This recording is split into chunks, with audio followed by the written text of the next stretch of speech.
श्रावण माह के शुक्ल पक्ष की पंचमी को नाग पंचमी का त्योहार मनाते हैं। तक्षक नाग प्रमुख नागों में से एक था। यह बड़ा ही भयंकर नाग है। आओ जानते हैं कि क्यों राजा परीक्षित को तक्षक नाग ने मार दिया था। धर्म ग्रंथों के अनुसार भगवान श्री कृष्ण द्वारा बैकुंठ लौट जाने के बाद कलियुग की शुरुआत हुई। कलियुग एक मानव के रूप में पृथ्वी पर आया और लीला रचकर पांडवों के वंशज राजा परीक्षित को छल लिया। धर्म से बंधे राजा ने सब जानते हुए भी कलियुग को शरण दी और कुछ ही देर में कलियुग ने अपना असली रंग दिखा दिया। श्री कृष्ण द्वारा पृथ्वी छोड़ देने के बाद पांडव भी हिमालय के रास्ते स्वर्ग चले गए। इससे पहले पांडवों ने अपना राज्य अभिमन्यु और उत्तरा के पुत्र परीक्षित को सौंप दिया। एक दिन राजा परीक्षित शिकार पर जा रहे थे कि रास्ते में उन्हें एक व्यक्ति हाथ में डंडा लिए बैल और गाय को पीटते हुए दिखा। उस बैल के एक पैर था और गाय कामधेनु दिख रही थी। राजा ने अपना रथ रुकवाया और क्रोधित होकर उस व्यक्ति से पूछा, तू कौन अधर्मी है जो निरी गाय और बैल पर अत्याचार कर रहा है? तेरा कृत्य ही ऐसा है कि तुझे मृत्युदंड मिलना चाहिए। राजा परीक्षित की बात सुनकर कलियुग डर से कांपने लगा। इस पर राजा ने बैल से पूछा, हे देव, आपके 3 पैर कहाँ हैं? आप बैल हैं या कोई देवता है?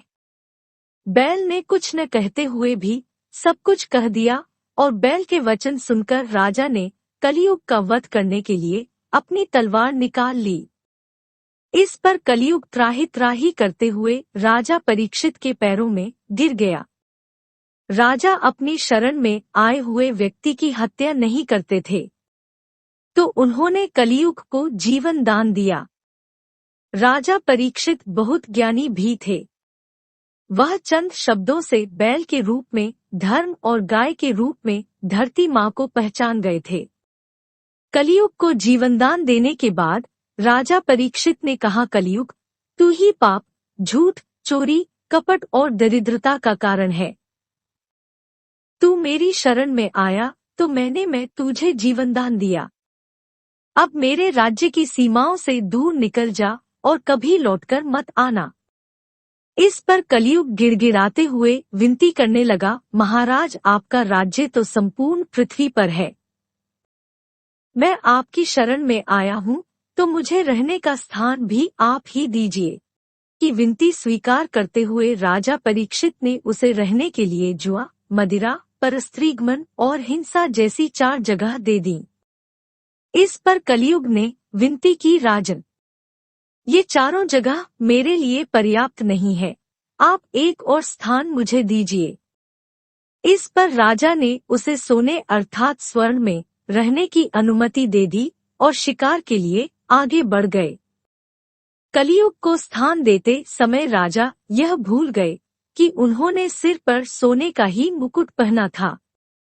राजा से स्थान मिलते ही कलियुग तब तो वहां से चला गया, लेकिन थोड़ी देर बाद सूक्ष्म रूप में वापस आया और राजा के मुकुट में बैठ गया।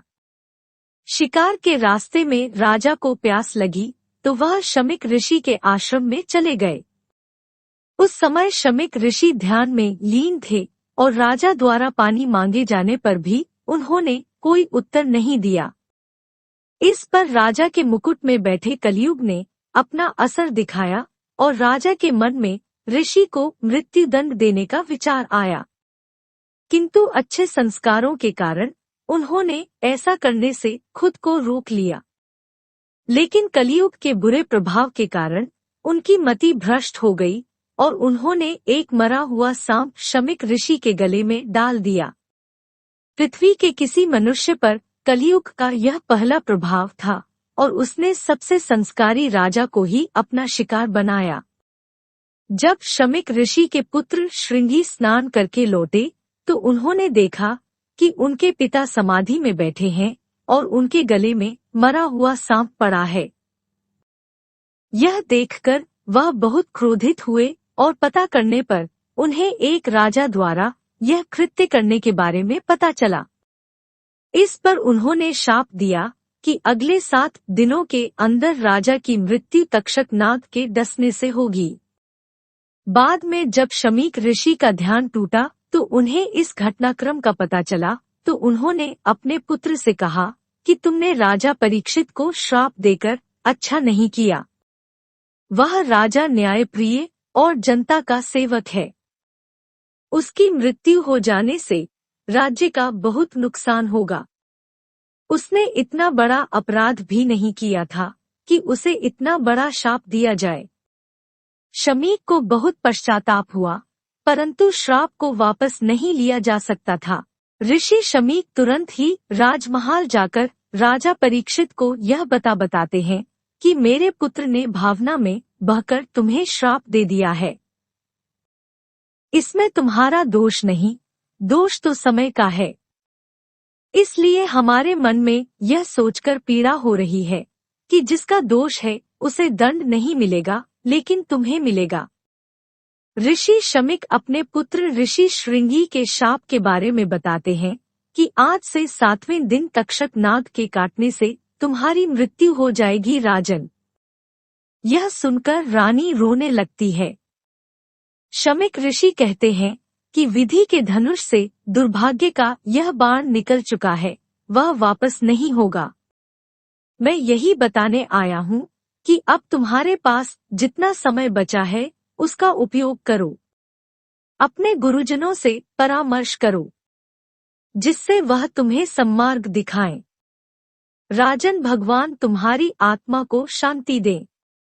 तब राजा परीक्षित रात्रि में ही अपने गुरु के पास पहुँचते हैं और अपनी व्यथा बताकर कहते हैं कि मैं 7 दिन में ऐसा क्या करूं कि मेरा परलोक सुधर जाए।